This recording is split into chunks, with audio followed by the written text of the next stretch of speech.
Hello friends, welcome to our channel. आज मु गोटा पोहला माछ भजा करी। भिडियोटी को शेष पर्यंत देखंतु। भल लगिले लाइक करंतु, मो चैनल को सब्सक्राइब करंतु आगु को एपरी वीडियो सब देखिबा पई।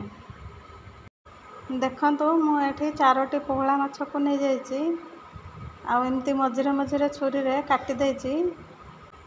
आ ये 4टी माछ पई जते कि दरकार लूण हळदी ताको मु गोळेई नेची। एथर माछ भजा पई मसला प्रस्तुत करिबा। देखंतु एगुडी को हला धनिया पत्र, एगुडी का हम बारी रे होइतिला, आको बिलाती धनिया पत्र कहंती।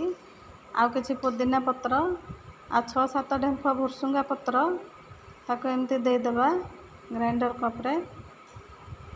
तापरे 6-7 कला रसुण दे देबा आ 6-7टी कंचा लंका को दे देबा।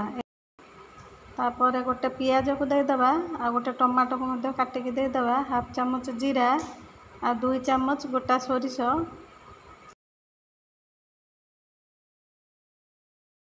हाफ चामच हळदी गुंड, 2 चामच दही आ स्वाद अनुसार लूण को दे देबा। एही मसला रे पानी न देई एही दही रे ही मसला गुडी को बाटी लेबा। तापरे गैस लगाई पैन बसाइबा। 2 बड़ चामच सोरिष तेल को दे देबा। तेल भल भाव रे गरम होला परे माछ गुडी को दबा। एही परी तेल भल भाव रे गरम होला परे माछ गुडी को देले पैन रे माछ लागी न थाए। माछ गुडी को बेसी समय भाजिबा नहीं। गोटे थर उल्टाइला परे मसला को दे देबा।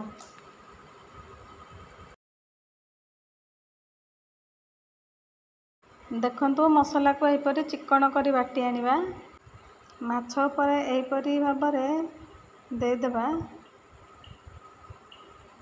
तापरे ताकू गोटी गोटी करी उल्टे देबा।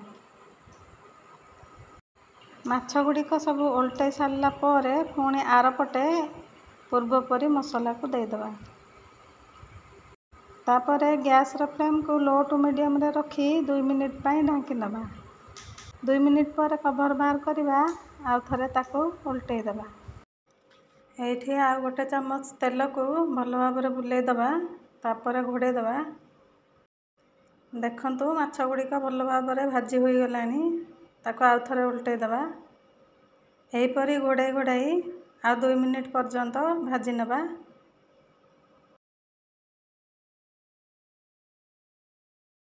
एहीपरी माछ थरे भाजी की खातु, देखिए केते बढ़िया टेस्ट लागिबो। ए माछ खाइबा को बहुत स्वादिष्ट लगी थाए, बढ़िया बास्ना होई थाए। आपण माने एंते करंतु, खातु। केमते लागिला कमेंट बॉक्स रे जणांतु। देखंतु प्रस्तुत होई गला हम गोटा पोहला माछ भजा। भीतर भल भाव सिझी जाइछि, खाइबा को बढ़िया टेस्ट लगी थाए।